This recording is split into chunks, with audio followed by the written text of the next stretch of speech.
Good morning, everybody. I'm so excited today. My name is Quiniones. I'm the President and CEO of the New York Power Authority.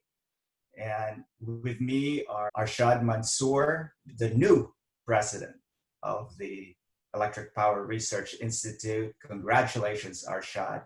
And the President and CEO of the Smart Electric Power Alliance, Julia Hamm. And we're really here today to talk about decarbonization. And both organizations are so deeply involved in this effort. And so we're going to ask Arshad and Julia's perspective and what they're doing about it. So let me start with you, Arshad. EPRI launched, along with GTI, the Low Carbon Resources Initiative. Can you tell us about that? Thank you, Gil. It's an honor and pleasure. I think the Low Carbon Resource Initiative, it's one of the most exciting things that the industry has launched since in early 80s.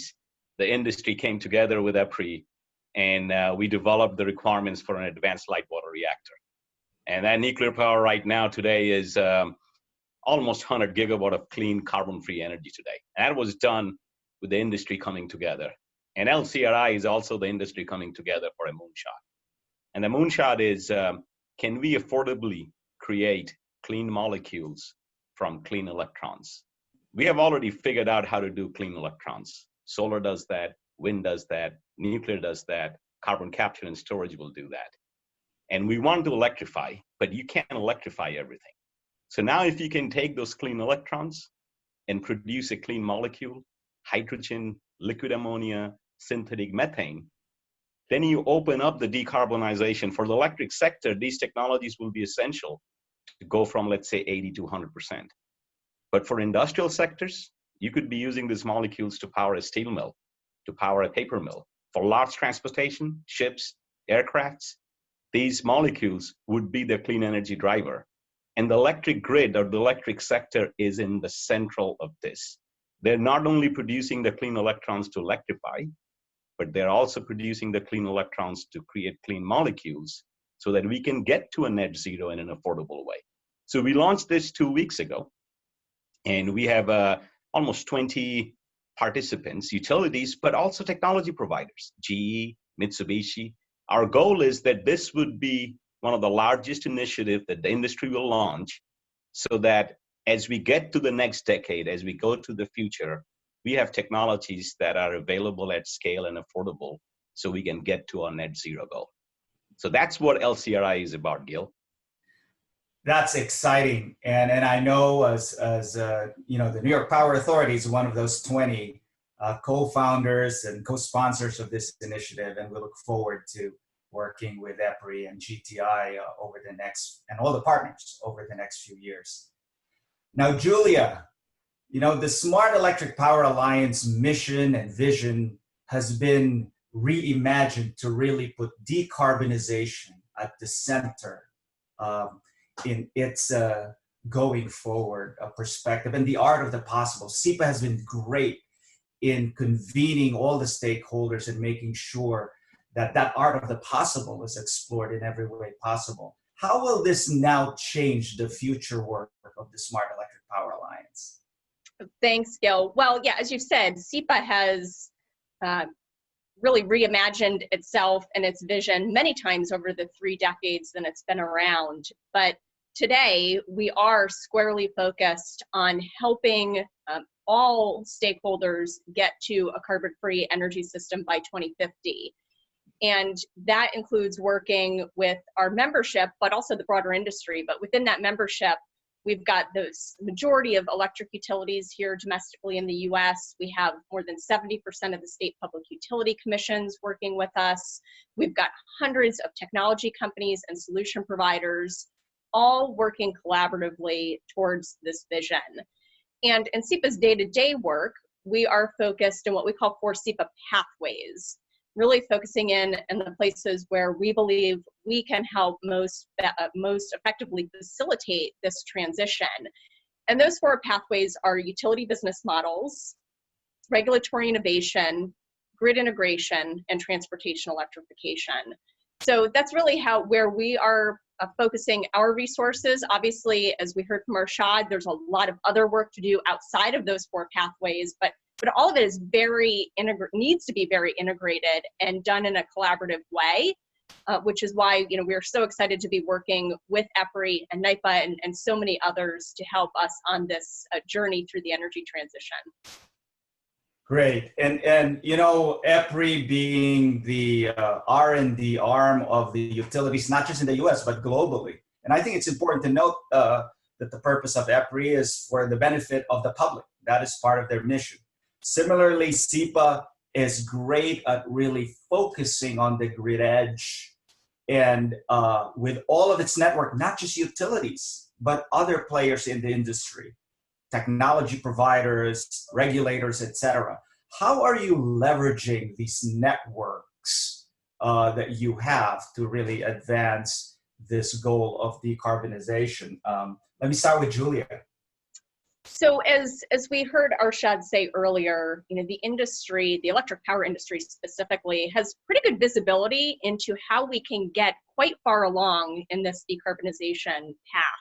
It's going to depend region by region. The numbers are different, but in a lot of places in the country, especially where there's good, strong solar and wind resources, we can see how a utility can get to, let's say, 80% carbon-free in a affordable way without negatively impacting reliability in the near term with existing technologies and resources. So what we're really beginning to think about now is, what about that last mile? How do we get all the way to carbon free? And so there's a lot of conversation that needs to happen in terms of learning from one another, right? This is going to take a team effort to get there. This is a moonshot, as Arshad said. It really is not going to be easy. It's going to be relatively easy to get most of the way there. It's going to be really hard to get all of the way there. And so the collaboration that is going to be necessary is more critical than ever. And so SIPA, as an organization that has collaboration at its core, it really is what we're about, bringing together all of these stakeholders, helping them learn from one another's experience, helping them collectively create new solutions. One of the topics of conversation that's coming up more and more, yes, we need to think about new technology solutions. What big technology developments are needed in order to make sure that we have 24/7 carbon-free energy available? But the other side of the coin that's equally important is, what role are customers, consumers themselves going to play in getting us all the way to carbon-free?